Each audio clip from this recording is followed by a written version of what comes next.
still affected the Nagas in Hawaii and in the Pacific, my Naga. You know, funny thing happened on the way to the moon. You know what I'm saying? Funny things happen on the way. Y'all believe this stuff, man? Slow-mo did it again. Slow motion. Say it with me. Slow motion. Why you moving so slow? Mr. Astronaut Man. Call this Mr. Astronaut Man moving nice and slow in Arizona. Damn, man. Hey, look, like I said, man, we can't make this stuff up, man. We can't make it up. So you just got all these nuclear nukes going on, right? Operation Fishbowl. We done showed you footage of this stuff. Go get the drop. It's nukes detonating, okay? In low Earth orbit. What they're saying ain't never happened, boss. But in 1962, the United States did carry out and then the outer belt has mostly high-energy electrons. At one point, Van Allen suggested detonating a nuclear bomb in the inner belt to potentially clear out some of these subatomic particles. This plan never happened, but in 1962, the United States did carry out a nuclear explosion in space dubbed Starfish Prime. They wanted to see if detonating a 1.4 megaton bomb in low Earth orbit could augment and expand the Van Allen belts. But the explosion actually ended up temporarily adding more radiation around our planet. So, with little success on that front, it was up to NASA to build a spacecraft with a strong radiation barrier and to figure out a flight trajectory that avoided the thickest, most radioactive parts of the belt while traveling as fast as possible. Scientists determined that if the speed of the Apollo spacecraft was about 25,000 kilometers per hour, it would take about 52.8 minutes to pass through the belts.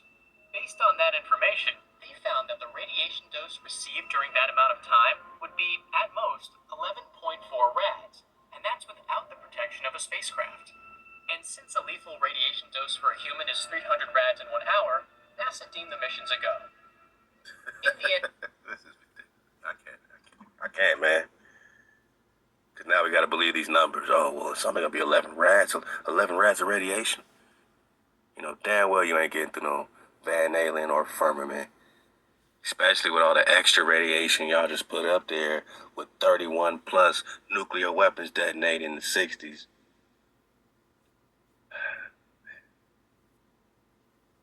Let's talk Van Halen again. Love to the preacher, man. KB at television. Let's go.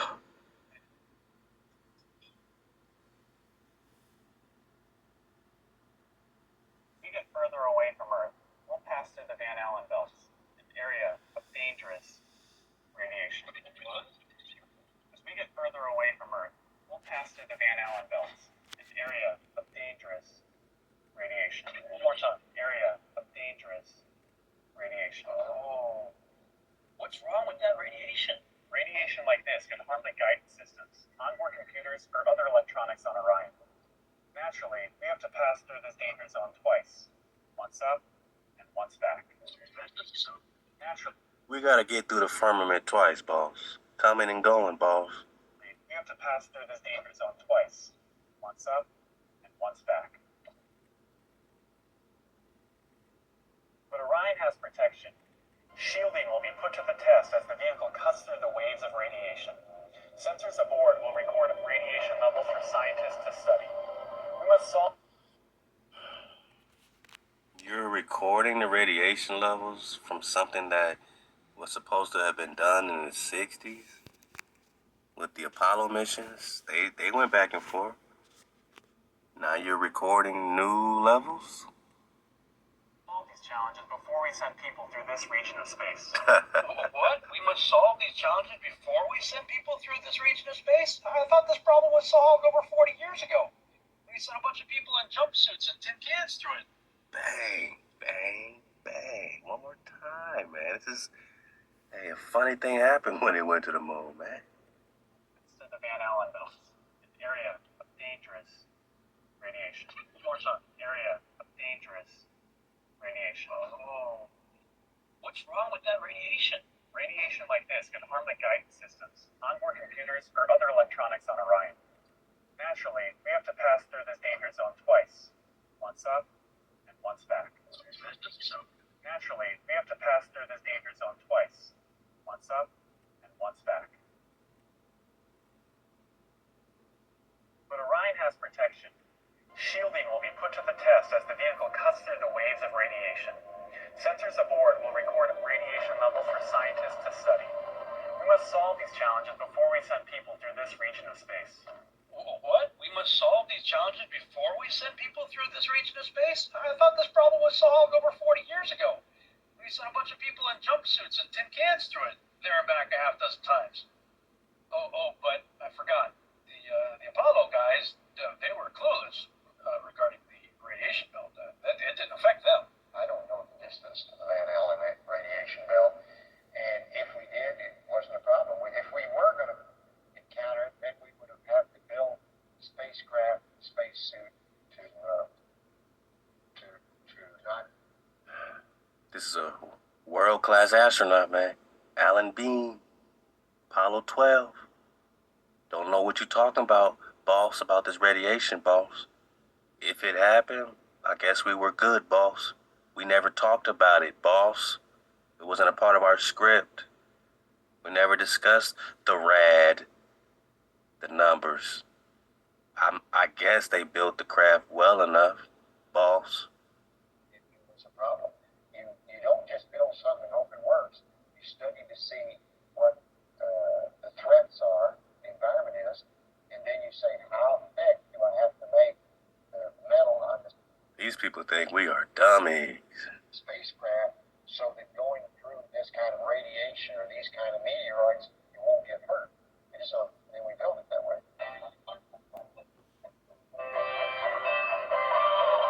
I help manage the Orion Crew and Service Module Office. We're responsible for developing the crew capsule, which is where the crew lives and works when they're in space, and the service module, which is what provides the power and the fuel and the consumables then that is plumbed over to the crew module. We don't have the ultimate answer for radiation on Orion. We don't have no answers, boss. We're still working on that. If we were to build Orion out of the materials we need and the sole job was to protect for the radiation environment, the vehicle would really be too heavy. So what the flickety flick did you build in the 60s called Apollo? What shuttles were going through the radiation? And that ignition shuttle coming back definitely didn't seem like it was up for the test. Ignition. Let's go, man.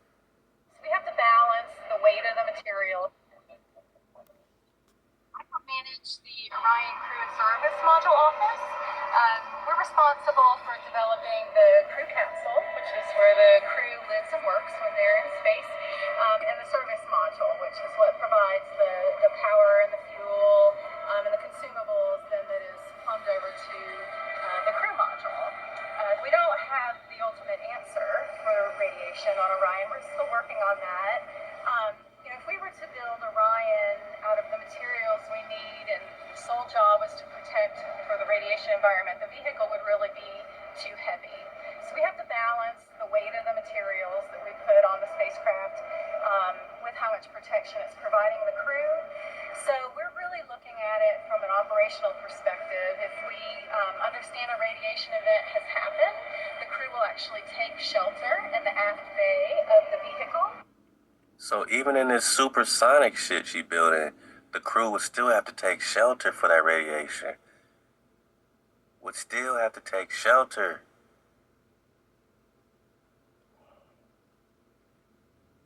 What the threats are, the environment is, and then you say, how thick do I have? And it wasn't a problem. If we were going to, the Apollo guys, they were clueless regarding the radiation belt. It didn't affect them. I don't know the distance to the Van Allen radiation belt, and if we did, it wasn't a problem. We didn't.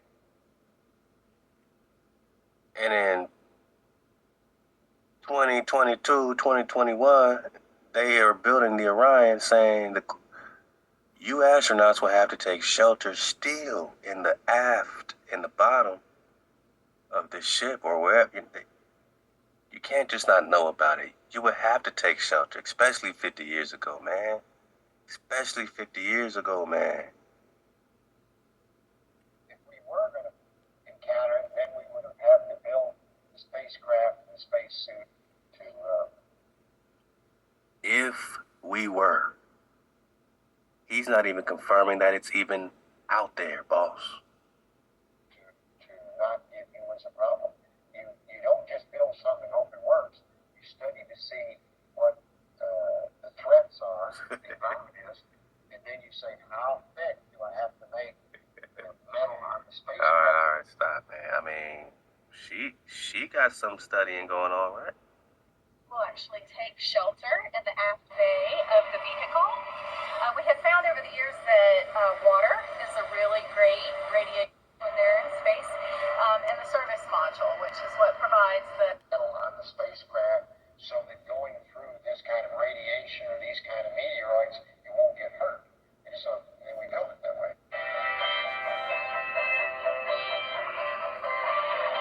I help manage the Orion Crew and Service Module office. We're responsible for developing the crew capsule, which is where the crew lives and works when they're in space, and the service module, which is what provides the power and the fuel and the consumables then that is plumbed over to the crew module. We don't have the ultimate answer for radiation on Orion. We're still working on that. All right. All right. Well, you keep working, my lady. You keep working. Because I guess they had answers.